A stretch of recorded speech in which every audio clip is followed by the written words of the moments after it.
Right గా మరో breaking news చూస్తున్నాం. పల్నాడు జిల్లా సత్తెనపల్లి మండలం అబ్బూరులో గడప గడపకు మన ప్రభుత్వం కార్యక్రమంలో మంత్రి అంబటి రాంబాబును మహిళ నిలదీసింది. స్థానిక వైసీపీ నేత నాగార్జున యాదవ్ తమ ఇళ్లపై దాడి చేస్తున్నారని మంత్రికి మహిళ చెప్పగా తానెవరని ఆమెను అంబటి అడిగారు. సమస్యలు కొందరు మీదాకా రానివ్వడం లేదని మహిళ ఆరోపించింది.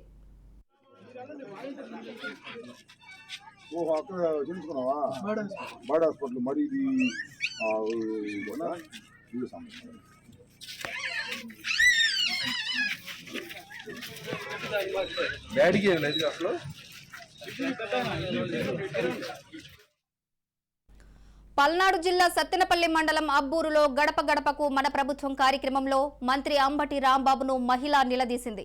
స్థానిక వైసీపీ నేత నాగార్జున యాదవ్ తమ ఇళ్లపై దాడి చేస్తున్నారని మంత్రికి మహిళ చెప్పగా తానెవరని ఆమెను అంబటి అడిగారు. సమస్యలు కొందరు మీదాకా రానివ్వడం లేదని మహిళ ఆరోపించింది.